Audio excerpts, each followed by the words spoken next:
So what am I talking about here? I'm saying that if we have two functions, we'll call them f and g, then if I'm going to multiply them together, it might look like f multiplied by g. Now these are not variables, these are actual functions.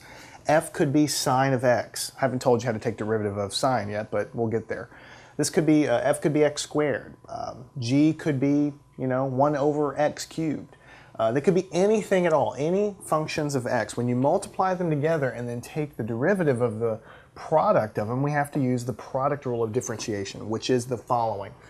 And I'm going to say it about 10 times because I want you to memorize it. This is what you do. You take the first function, f of x, and multiply it times the derivative of the second function. So first times the derivative of the second plus the second function times the derivative of the first function, f prime of x. Again, I'm going to say that about 10 different times. So I'll put a little dot here just so you know these are multiplied. It's implied. It's important that you really remember this because you'll be using the product rule of derivatives all throughout Calculus 1, Calculus 2, Calculus, everywhere, because it's fundamental. Think about how many functions you might have. X squared times natural log of x. Those are two functions multiplied together. X cubed times parentheses x squared plus 5. Two things multiplied together. Anytime you have two functions of x multiplied together, you take the first function, multiplied by the derivative of the second function, plus the second function times the derivative of the first function. Your book may have it written in a slightly different order. This is how I think about it, so I'm writing it this way. First times the derivative of the second plus the second times the derivative of the first. So it's really not that bad once you get into working some problems, but let's look at a real example. Let's say we have some function, composite function that has two guys, 2x minus 3x plus 5. Now, first of all, I want to say, in my general definition, this up here at the top, this is just the sort of the general rule, right? I used f and g to represent the two different functions. But, in most of the time when you're doing your problems, they're going to say f of x for your function. So you got to not be quite so literal. This f of x is not the same as this. It's just saying this function consists of two different functions multiplied together. Here in my definition, I was calling this f and this g. I could have labeled them anything I want. Usually in your book, it'll be labeled like this, so that's why I labeled it that way. But basically, fundamentally, it's saying two functions multiplied together. First function times derivative of the second, plus the second function times the derivative of the first. So if this is the first function of x, and this is the second function of x, you proceed in exactly the way we've outlined. So we say the derivative of this multiplication is going to be the first function, 2x minus 3, times the derivative of the second function. So we write it like this to keep our work straight. X plus 5 derivative. Have not taken the derivative yet. So I'm going to do that in the next step. I don't want to get too far ahead of myself. First function times the derivative of the second, plus the second function times the derivative of the first function. Now, it's tempting in Calculus 1, once you learn these rules, to start taking the derivative like right away and start to for instance, when I wrote this down, I could have taken the derivative of this and wrote it down. I can take the derivative of this and write it down too. But when you start skipping too many steps like that, especially in the beginning, you'll probably make an error.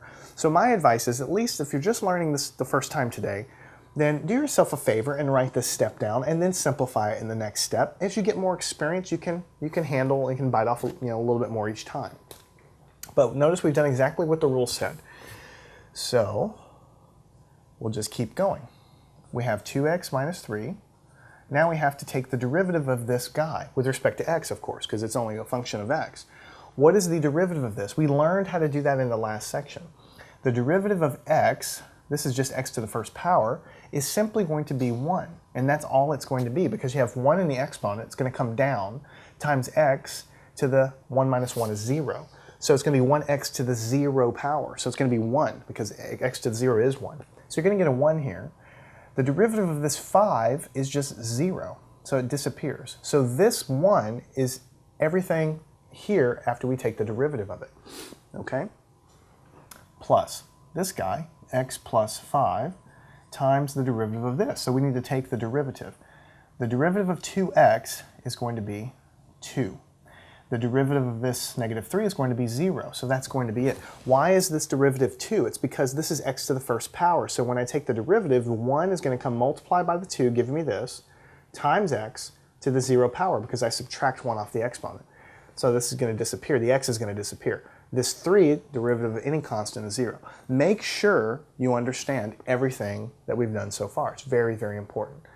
Okay, let's keep going.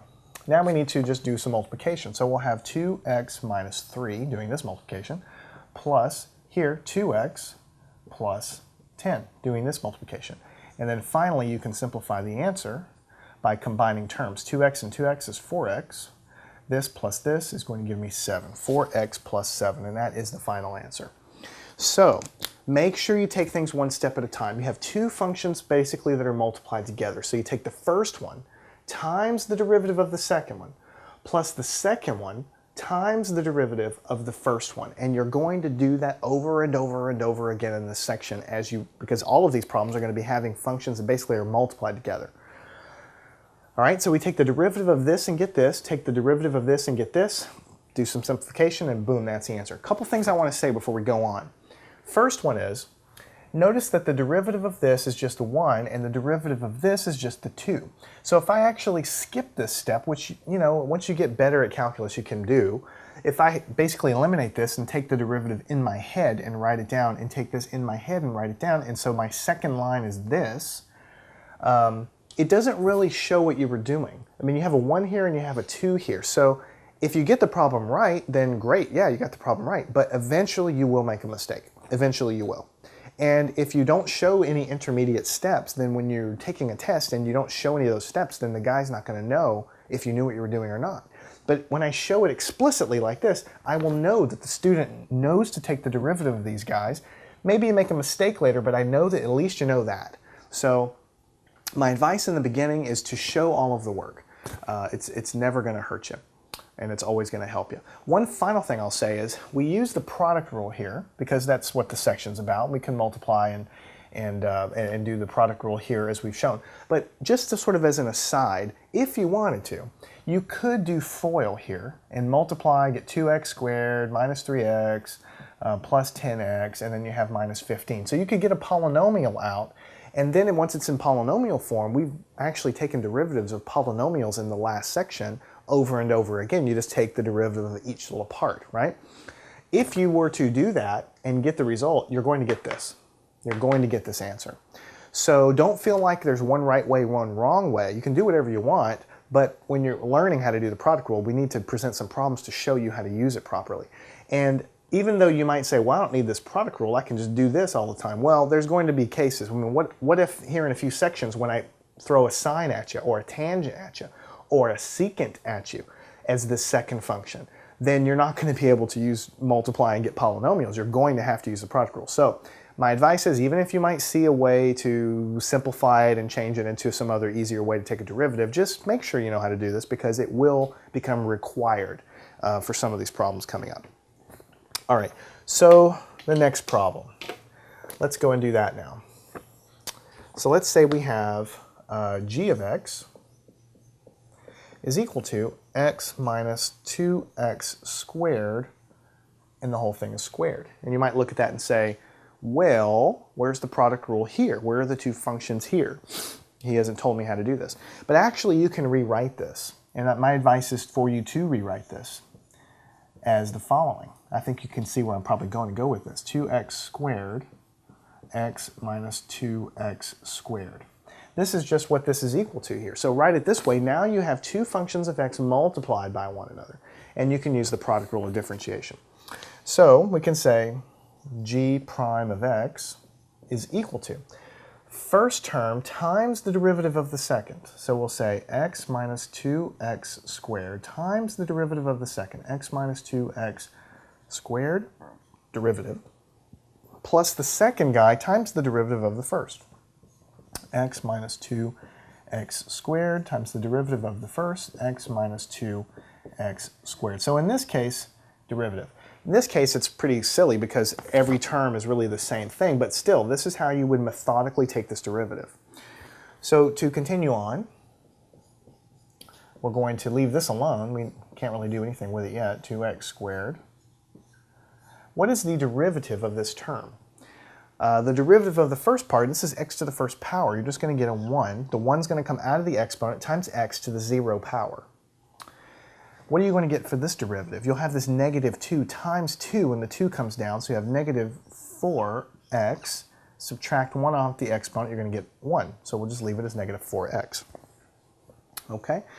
And then plus. Notice that these two terms, because of this problem, they're exactly the same. So I'm going to get the same thing here. I'm going to have x minus 2x squared times 1 minus 4x. Times 1 minus 4x. Now there's a million different ways you can proceed, but you know, I could do FOIL here, I could do FOIL here, I could simplify, but the fact of the matter is I've taken the derivative. Literally, this answer is the derivative. But since I see that these terms are duplicated, I'm just going to wrap my answer up and just put a 2 out here and say x minus 2x squared times 1 minus 4x. And I'm just going to call it a day. And that is the correct answer. You could really leave it like this, but you know, it's not totally simplified. I could expand this out and bust it all out and collect like terms. That's fine too. When you take derivatives, you're going to find a lot of times you're going to get down to an answer and then you have to simplify it. It's kind of like, you know, simplifying a fraction. You know that you need to do it. It's just that sometimes you're going to get down to a point where maybe you don't want to simplify anymore because it's really not that fruitful. It's not going to do anything different than what you already have. And it's sort of like style points anyway. So the most important thing is to make sure you're taking the derivatives right, because if you plot this function, it is the derivative and it will look exactly like this guy here because they're the same thing. And if you expand this guy out, then of course you're going to have the same thing again. All right, let's do another one. Let's say we have y is equal to 3x plus 1 times 2x squared minus 5x. So here we have a classic thing. We have function A and function B. They're multiplied together. Sure, I could distribute all this stuff out, collect terms, and then take the derivative, but why not just use the product rule? This is the first function, this is the second function. So instead of y prime, just to mix up the notation, I'm going to say that dy dx is the derivative. You can write it this way. You can write y prime if you like. So it's going to be the first term, 3x plus 1, times the derivative of the second term, 2x squared minus 5x. Take the derivative. That's reminding me I need to take that derivative. Plus the second function, 2x squared minus 5x, times the derivative of the first one, which is 3x plus 1. Okay? And I have to take the derivative of this guy. So first times the derivative of the second plus the second times the derivative of the first. And that, honestly, is how I've remembered it for all these years. Sometimes you sing songs to yourself to remember these things. Sometimes you have a rhyme, whatever. I've just memorized it by saying it. First times the derivative of the second plus the second times the derivative of the first. Some calculus books write it in the reverse order, but it's exactly the same thing. So that's how I'm teaching you here. Now I need to take these derivatives. dy dx. This I'm just going to leave alone for now, 3x plus 1. Now how do I take the derivative of this guy? The derivative of 2x squared. 2 times 2 is 4, and then x to the first power, because I take my exponent and subtract 1. Now negative 5x, the derivative is going to be just simply negative 5, because I've got negative 5 times the 1 from this exponent, but then it becomes x to the 0 power, which disappears. So I'm left with this, plus, here I'm going to leave this alone, 2x squared minus 5x. And over here, the derivative of 3x is just going to be 3. The derivative of this 1 is just 0 because it's a constant. The reason this is just 3 is because you have 1 coming down to multiply, giving me this, times x to the 0 power, so it disappears. Okay? Now there's a million different ways you can go here. Technically, you could circle your answer because it is correct. You could plot that, that is the derivative. But, you know, we can just do some simplification here and just see how simple we can make it. So we'll do the whole 9 yards. So this guy, 3x times 4x is 12x squared. So let me wrap this in parentheses. The inside terms is going to be 4x. The outside terms is negative 15x. And the last terms is negative 5 plus. When I distribute this guy in, let's wrap it up in parentheses so I can keep them separated. 3 times 2 is 6, so 6x squared minus 15x. Okay, so since everything's really summed together, I can ignore the parentheses. There's no minus sign here, so I can pretty much pretend they're not here. And basically go and simplify the answer. So what I'm going to have is dy dx. Let's look at the x squared terms. I'm going to have 12x squared and 6x squared. If I add them together, I'm going to get 18x squared. Okay? So I've kind of, let me just get another color out. I've kind of taken care of this term, and I've kind of taken care of this term. All right, now for the x's, I'm going to have here 4x minus 15x, which is negative 11x. So negative 11x, so negative 11, and the negative 15 is going to be negative 26. So I'll have negative 26x. This plus this plus this. So doing all of that, I've kind of taken care of these terms. So I've done everything. The only thing I really have left is negative 5. So the answer is 18x squared minus 26x minus 5, and that's the final answer. So it's significantly simpler than what I started with. So it's probably worth your while to do that there. Okay, but again, first times the derivative of the second plus the second times the derivative of the first. And as you start doing these problems, you will find that if you just know and understand these rules of taking derivatives, that they're bulletproof. There's really a lot of tediousness to it, but they're bulletproof. Once you know how to do it, you can always do it. When we get into some other topics later in Calculus 1, you know, integration and things, there's a real technique to knowing what to do. If you don't see it, then you're not going to get the answer. But with derivatives, it's not the case. If you see a derivative, you'll definitely be able to take the derivative of it in a bulletproof step-by-step fashion. Okay, let's go ahead and see. What if I had f of y, so some function of some variable y squared plus 1 times 2y minus 7.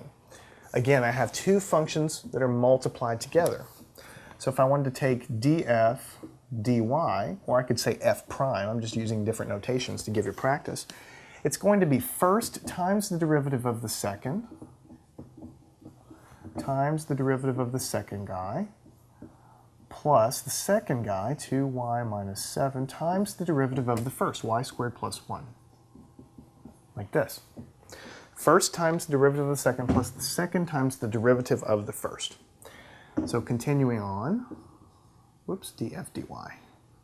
Derivative of this function f with respect to y is going to equal y squared plus 1. Now how do we take the derivative of this? 2y minus 7.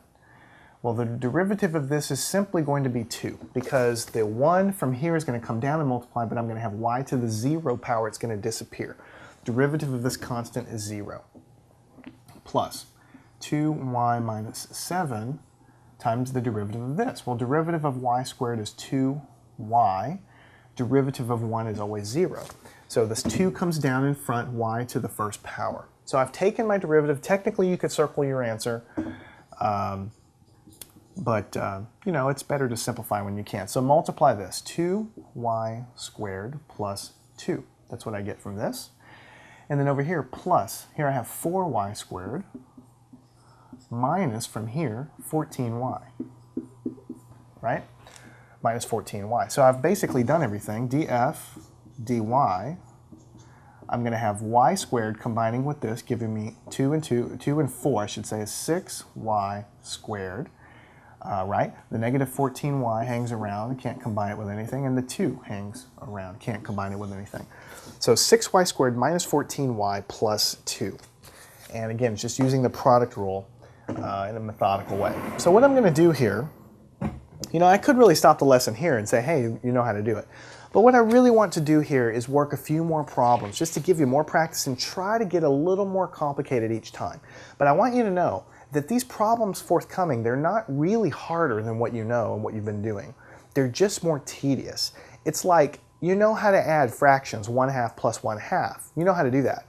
But if you add 5/36 plus 6/117ths, yeah, you know how to do it, find a common denominator and add the fractions. But the fractions are just more difficult to work with, so it's going to take more steps and a little more thinking to add those two fractions. Same thing with this.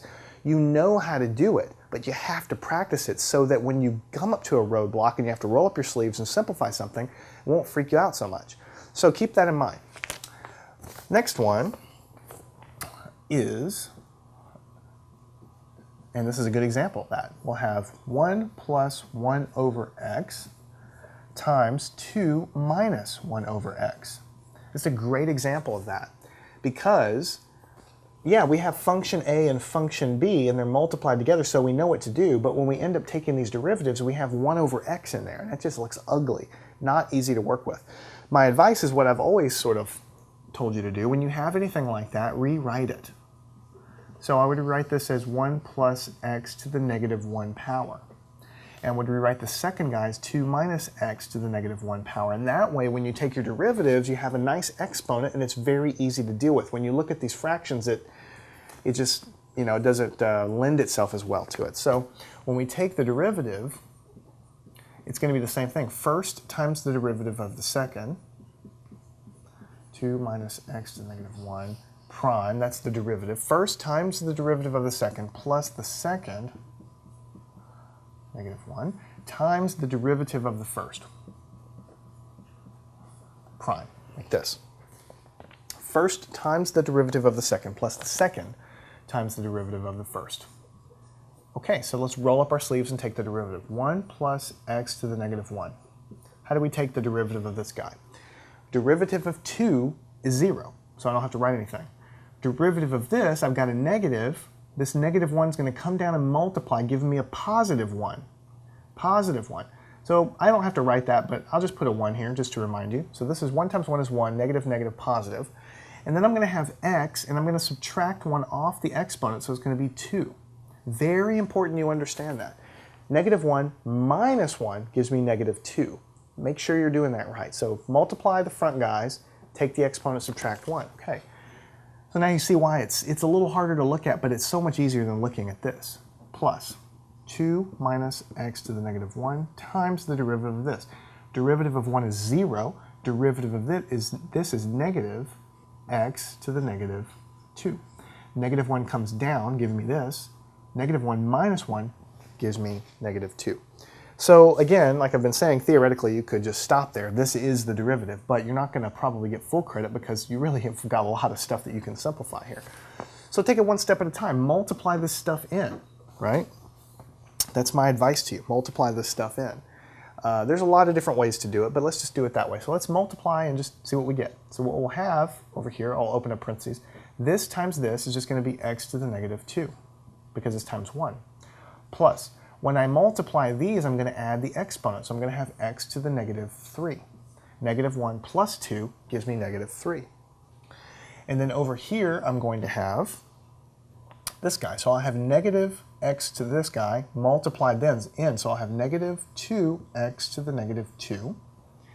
And here, negative times negative is positive. So I'll have positive x, and I'll add these guys together, giving me negative 3. Okay? So it already looks a lot better. I have a lot of ugly negative exponents around, but I can simplify it a little bit more because I have an x to the negative 2 here and I have x to the negative 2 here, so I can add these guys together. So I have a 1 here and a negative 2 here is going to give me negative x to the negative 2, okay? And then when I add these guys together, I'm going to have plus 2. X to the negative 3 because I have 1 in front of here and 1 in front of here, and that guy stays along for the ride. So you can totally circle this guy as the answer, but it looks a whole lot better without dealing with all those negative exponents if you write it like this. So take this guy, 2 on the top, make it a positive exponent in the bottom, plus, actually it's going to be minus. So I put this out in front so I can put a minus here, and it'll be 1 over x squared. And that looks a whole lot better than any of these other intermediate steps. So 2 over x cubed minus 1 over x squared. The only reason I flipped the order was so, you know, I could have done it like this, but then I'd have a negative sign out front. So I just flipped it so I could have the negative in the middle. It's just a style thing. It's not like you have to do it this way.